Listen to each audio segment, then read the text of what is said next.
আপনারা ফুটবল খেলার সময় দু দলের সমর্থক যারা গ্যালারিতে তাদের মারপিট দেখেছেন কখনো? বা ছাড়ুন, আপনারা এই দেখেছেন যে দুটো পাড়ায় যখন ঝামেলা হয়, এ পাড়ার সাথে ও পাড়ার ঝামেলা দেখেছেন, মারপিট হওয়া দেখেছেন? দেখেননি। বা যদি দেখে থাকেন, বা আপনারা দাঙ্গার সময় কোনো এলাকায় দাঙ্গাবাজদের সাথে পুলিশের মারপিট দেখেছেন? যদি এই কোনোটাই না দেখে থাকেন, তাহলে আপনারা রিসেন্টলি তার একটা স্বাদ পেলেন কলকাতা হাইকোর্ট চত্বরে। কলকাতা হাইকোর্ট চত্বরে, এই কলকাতা হাইকোর্ট একটা top security zone, most important একটা জায়গা আমাদের রাজ্যের। তার পাশেই বিধানসভা আছে, তার পাশে রাজভবন আছে। এই জায়গাটাকে বলে সেন্সিটিভ জায়গা। এই জায়গাটা সবসময় 144 দ্বারা জারি থাকে। এই জায়গাটায় আপনারা এরকম যে উদাহরণগুলো দিলাম সেরকম দাঙ্গা হাঙ্গামার নমুনা দেখলেন এই কিছুদিন আগে। কেন দেখলেন? কারণ দেখলেন এই রাজ্যে, এই রাজ্যটা, গোটা পশ্চিমবঙ্গটা প্রায় তো আমাদের শাসক দল তৃণমূল কংগ্রেসের পৈতৃক সম্পত্তি। কারণ পৈতৃক সম্পত্তি বলছি কারণ তারা এই রাজ্যটায় ক্ষমতায় আসার পর থেকে তারা যেরকম লুটফাট, দাঙ্গা হাঙ্গামা, রাহাজানি, অবিচার, অনাচার সাধারণ মানুষের সাথে করতে শুরু করে দিয়েছিল দিনের পর দিন, আর সেগুলো খুব সগৌরবে করে, সেগুলো খুব কলার তুলে করে, আর দিনের পর দিন সেগুলো করে মানুষ যখন তার দ্বারা নির্যাতিত হয়, অত্যাচারিত হয়, তারপরেও তৃণমূল কংগ্রেস এবং এই শাসক দলের কোনো যায় আসে না। তার থেকে বোঝা যায় এই রাজ্যটা আসলে শাসক দলের পৈতৃক সম্পত্তি। কি করে শাসক দল এই রাজ্যটাকে পৈতৃক সম্পত্তি বানালো? বানানো হচ্ছে এই শাসক দল ক্ষমতায় আসার পরে তারা সব জায়গা থেকে বিভিন্ন দুর্নীতি, অনিয়ম করা শুরু করলো, এবং এই দুর্নীতি অনিয়ম করার ফলে প্রতিনিয়ত সাধারণ মানুষের অনেক হকের দাবি দাওয়া বা তাদের প্রাপ্য অধিকার থেকে তারা বঞ্চিত হলো সাধারণ মানুষ। এবং সেই বঞ্চিত হওয়ার ফলে সাধারণ মানুষের যে আকুতি, যা বক্তব্য, যা প্রতিবাদ, সেইগুলো শাসক দলের ভ্রুক্ষেপ নেই, কোনো যাই এলো না।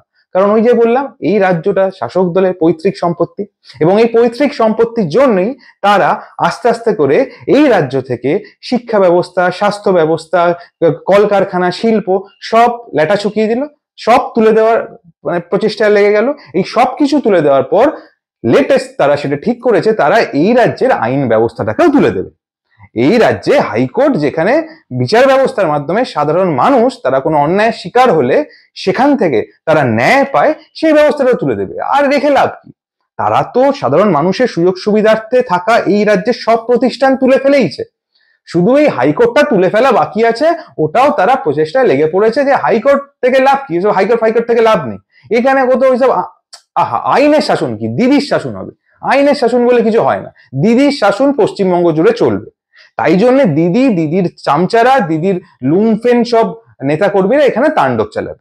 আর এই তাণ্ডব চালানোর কারণ কি? গোটা পশ্চিমবঙ্গ জুড়ে তাণ্ডব চালানোর পরে হাইকোর্টে এসে তাণ্ডব করতে গেল কেন?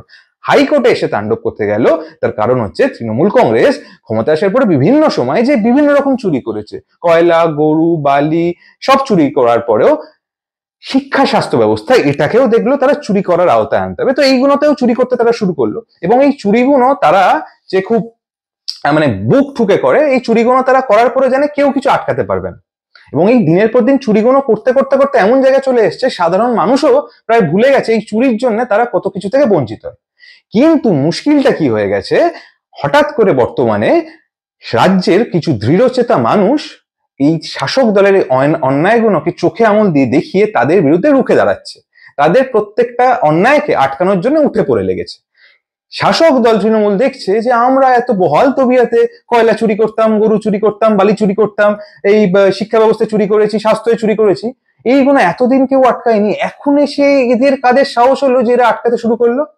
সেই আটকাতে শুরু করলো কলকাতা হাইকোর্টের কিছু দৃঢ়চেতা, সাহসী আইনজীবী। তারা এইগুলো বারংবার হাইকোর্টে তুলে ধরলো যে এই সরকারের দুর্নীতিগুলো, এবং এই দুর্নীতিগুলো তুলে ধরার পরে হাইকোর্ট কড়া ব্যবস্থা নিতে শুরু করলো সরকার তৃণমূলের এই দুর্নীতির বিরুদ্ধে। এবং তাদের এই দুর্নীতির বিরুদ্ধে পদক্ষেপ যা নেওয়া শুরু করলো হাইকোর্ট, তখনই রাজ্যের শাসক দল তৃণমূলের সব দুর্নীতিতে তাদের যে খোলা একটা সুযোগ ছিল, মানে খোলা ছুট বলে, তাদের মুক্ত ছিল, তারা দুহাত খোলা ছিল চুরি করার জন্য, সেইগুলো থেকে তারা আস্তে আস্তে করে বঞ্চিত হতে শুরু করলো। তারা সব চুরির জায়গাগুলো তাদের ব্লক হতে শুরু করলো, তারা কোথাও আর চুরি করতে পারছে না। যেখানেই চুরি করছে ধরা পড়ে যাচ্ছে, যেখানেই চুরি করছে এই আইনজীবীরা ধরে ফেলছে আর বিচারপতির কাছে নিয়ে যাচ্ছে সেই প্রমাণ, আর বিচারপতিকে কড়া রায় দিচ্ছে।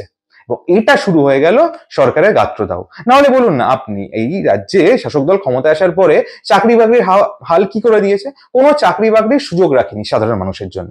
এই যে school service commission, college service commission, এই যে এতগুলো প্রত্যেক বছর পরীক্ষা হতো এর আগে, প্রত্যেক বছর এই পরীক্ষাগুলো বসে অনেক সাধারণ ছেলে মেয়ে প্রতি বছর চাকরি পেতো, সেই সংখ্যাটা বহু, এবং তারা চাকরি পেয়ে তারা প্রত্যেকটা মানুষ এ রাজ্যে স্বনির্ভর হতো। এই যে এতগুলো মানুষের জীবন জীবিকা এই তৃণমূল কংগ্রেস লুটে নিল, তাদের জীবন জীবিকাটা একদম ছাড়খাড় করে দিল। এই যে প্রতি বছর আর কেউ চাকরি পায় না, এটা থেকে বঞ্চিত হওয়ার পরে এই সাধারণ মানুষ তারা প্রতিবাদ করাটা প্রায় ভুলে গেছিল, ভেবেছিল এটাই তাদের ভবিতব্য, এটাই তাদের মেনে নিতে হবে, এটাই নিয়তি।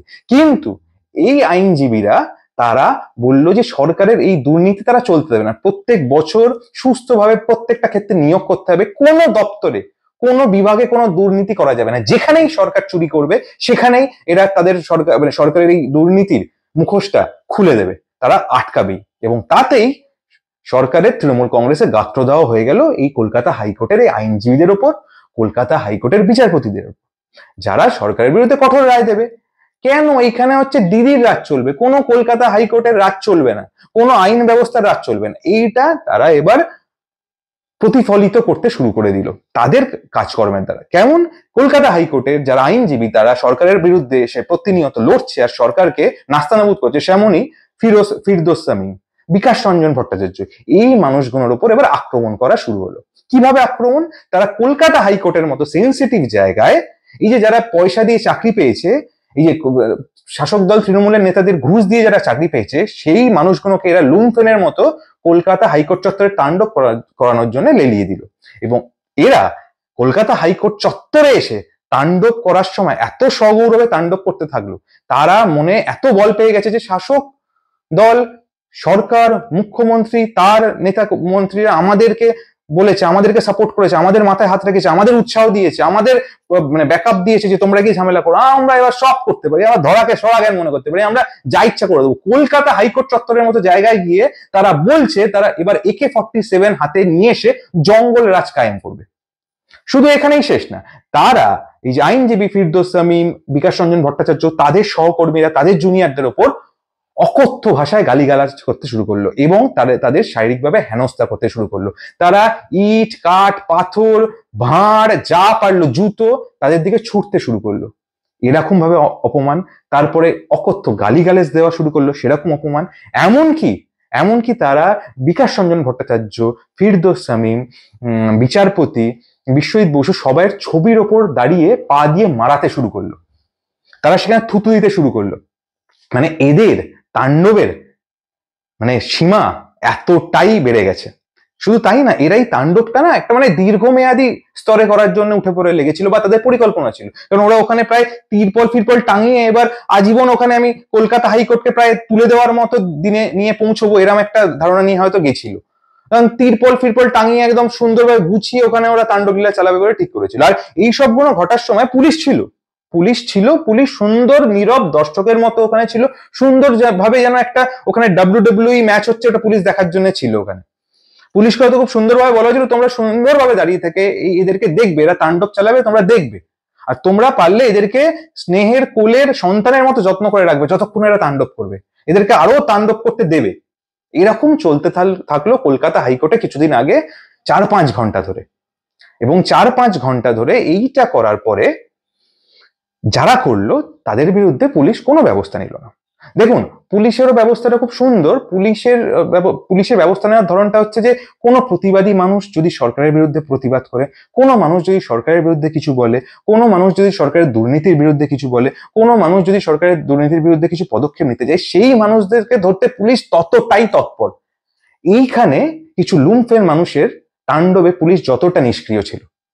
এইটা হচ্ছে আমাদের রাজ্যে পুলিশের এখন অবস্থা হয়ে গেছে। সরকার তাদের এই গুন্ডা বাহিনী, লুম্ফেন আর পুলিশ, এই দুটো দিক দিয়ে, এই দুটো প্রকার মানুষদের দিয়ে প্রতিবাদী বিরোধীদের গলা চিপতে বদ্ধপরিকর। সরকার বুঝে গেছে আমার হাতে এই দুটো অস্ত্র আছে, দু হাতে দু অস্ত্র, এক হচ্ছে লুম্ফেন বাহিনী, এক হচ্ছে পুলিশ। এদেরকে দিয়ে আমি সাধারণ জনগণ যারা প্রতিবাদ করতে চাইবে বা বিরোধী পক্ষ, তাদের গলা চিপে ধরবো। এবার ব্যাস, তাহলে কে আর প্রতিবাদ করবে? এবার এতদিন ধরে মানুষ ভেতরে মানে গোংড়াতো যে তারা এত দুর্নীতি, যার দুর্নীতির শিকার তারা হচ্ছে, তারা এত অনিয়মের শিকার হচ্ছে, তারা বিভিন্ন প্রাপ্য হক থেকে বিতাড়িত হচ্ছে, বঞ্চিত হচ্ছে, সেইগুলো তারা মুখ ফুটে বলতে পারতো না, কারণ গোংড়াতো তারা জানতো তাদের এই কথাগুলো বলতে গেলেই এই দুদিক দিয়ে তাদের উপর অত্যাচার নেমে আসবে। কোনো গুন্ডা বাহিনী দিয়ে তাদের মার খাওয়ানো হবে বা পুলিশ দিয়ে তাদেরকে শাসানি দেওয়া হবে, এই দুটো হবে। কিন্তু তারা এখন বর্তমানে বুঝতে পারছে না, এই রাজ্যে দৃঢ় চেতা মানুষ আছে, এই রাজ্যে বিভিন্ন আইনজীবীরা, বিভিন্ন বিরোধী দলের বিভিন্ন মানুষ, তারা দৃঢ়ভাবে সরকারের বিরুদ্ধে, সরকারের দুর্নীতির বিরুদ্ধে বলছে। এই যে যে মানুষগুলো বঞ্চিত হয়েছে তাদের হকের জন্য তারা গলা ফাটাচ্ছে, তাদের হকের জন্য তারা আইনি লড়াই করছে। এই জন্য এবার আস্তে আস্তে সাধারণ মানুষ সাহস পাওয়া শুরু করেছে। কিন্তু এই যে লুমফেনগুলো বুঝতে পারছে না, তাদের এই যে লুমফেনগিরি আচরণ, সেটা তাদের দিদি হোক, তাদের মাথায় পিসি থাকুক, তাদের কথা মতো যে করছে, তাদের মতো কথা মতো করতে গিয়ে তাদের এই সংখ্যাটা কিন্তু অল্প, এবং তারা এই কাজটা করছে অনেক বড় সংখ্যক সাধারণ মানুষ যারা এই সরকারের জন্য বঞ্চিত, তাদের বিরুদ্ধে গিয়ে। তাই জন্য এই শক্তিটা কিন্তু আর বেশি দিন এটা প্রদর্শন করতে পারবে বলে মনে হয় না, কারণ এই রাজ্যে সাধারণ বঞ্চিত মানুষের সংখ্যা সেটা অগণিত, আর শাসক দল আর শাসক দলের থেকে পাওয়া সুবিধাভোগী মানুষের সংখ্যা সেটা কিন্তু খুব স্বল্প। এই স্বল্প শ্রেণীর মানুষরা এতদিন ধরে তাণ্ডব চালিয়েছে, কারণ সরকারের মদত, সরকারের ক্ষমতা, প্রশাসনের সাপোর্ট এইগুলো আছে বলে। কিন্তু এই ক্ষমতা সাপোর্ট থাকার পরও সাধারণ মানুষের ক্ষোভ কিন্তু দিনে দিনে বাড়ছে, এবং কিছু দৃঢ়চেতা আইনজীবী দিনের পর দিন যেভাবে দৃঢ়তার পরিচয় দেখিয়ে, নিজেদের মেরুদণ্ড শক্ত থাকার বা রাখার পরিচয় দেখিয়ে এই সরকারের যত দুর্নীতির মুখোশ সেগুলো টেনে খুলে দিচ্ছে, সরকার কিন্তু পার পেতে পারবে বলে মনে হয় না। এবং সেটা পার পেতে পারবে না বলে, বা এবং তাদের বিনাশকাল এসে যাচ্ছে বলেই তাদের বিপরীত বুদ্ধি, মানে বলে বিনাশকালে একটা তার বুদ্ধির মানে একটা মানে বিকারটা হারিয়ে যায়, সেরকমই অবস্থা সরকারের হয়তো হচ্ছে। সরকার সে আইন ব্যবস্থার উপর আঘাত আনছে, সে কলকাতা হাইকোর্টের উপর আঘাত আনছে, সে কলকাতা হাইকোর্টের বিচারপতির উপর আঘাত আনছে। ওই বিনাশকালে বিপরীত বুদ্ধি, ওই ব্যাপারটাই হচ্ছে। হয়তো পিপিলিকার পাখা গজায় মরিবার তালে এরম বিষয় এসে যাচ্ছে, যেখানে সরকার কাউকে তোয়াক্কা করছে না, সরকার মনে হচ্ছে ধরাকে সরাজ্ঞান মনে করতে পারে, এই রাজ্যটা তার পৈতৃক সম্পত্তি ভাবতে পারে, তাই সে যে কোনো জায়গায় গিয়ে তার তাণ্ডব লীলা চালাতে পারবে, তার দাদাগিরি দেখাতে পারবে। এই দিন হয়তো আর বেশি দিন নয়, এই দিন হয়তো আর বেশি দিন সরকার চালাতে পারবে না। তাই তার সর্বশ্রেষ্ঠ বা সর্বশেষ যে নমুনা সে কলকাতা হাইকোর্টে দেখালো, তার এই দাদাগিরি বর্বরচিত আক্রমণের কড়া জবাব হয়তো সরকার পাবে। কারণ সবকিছুকে পায়ের তলার জুতো বানানো যায় না, সবকিছুকে নিজের ভৃত্য বানানো যায় না, সবকিছুকে ভাবা যায় না যে এটা আমার কন্ট্রোলে চলবে, আমার কথা মতো চলবে। এটা কলকাতা হাইকোর্ট, এটা হচ্ছে আমাদের দেশের, আমাদের রাজ্যের আইন ব্যবস্থার সর্বোচ্চ সীমা। তাকে হয়তো আপনি এতটা চোখ রাঙাতে পারবেন না। দিদি এবং দিদির বাহিনীকে বলছি, এটা হয়তো এবার একটু অর্বাচীনের মতো কাজ আপনারা করে ফেলেছেন, যার জন্য আপনাদের কঠোর শাস্তির সম্মুখীন হতে হবে অদূর ভবিষ্যতেই। তো এই সরকারের এই তাণ্ডব লীলা, সবকিছুকে নিজের পৈতৃক সম্পত্তি, বাবার সম্পত্তি ভেবে এতদিন ধরে রাজ্যে যে তাণ্ডব চালিয়ে এসছে, এবং সেটা যে এবার কলকাতা হাইকোর্ট অব্দি নিয়ে চলে গেল, এর জন্য সরকারের কি পরিণাম হতে চলেছে। প্রত্যেকটা মানুষকে ভীরু ভেবে তাদের ওপর অত্যাচার করা, এবং এখন সেটা গিয়ে দাঁড়িয়ে এসে আইনজীবী বিচারপতির ওপর গিয়ে অত্যাচার করা, এই যে সরকারের যে সাহসের সীমাটা যে এতটা বেড়ে গেছে, এর জন্য সরকার এবং শাসক দল এবং তার চামচাদের জন্য কি দুর্দিন নেমে আসছে, সেই দিকে আপনাদের আমি নজর দিতে বলবো বা আলোকপাত করতে বলবো, আমি অনেক খবর তুলে ধরবো। তো সরকারের দুর্দশার উপর আপনারা নজর রাখুন, হয়তো অদূর ভবিষ্যতে সরকার আরো কিছু প্যাঁচে পড়তে চলেছে তার নিজের কাণ্ড কারখানার জন্য। তো সবাই ভালো থাকবেন, নজর রাখবেন।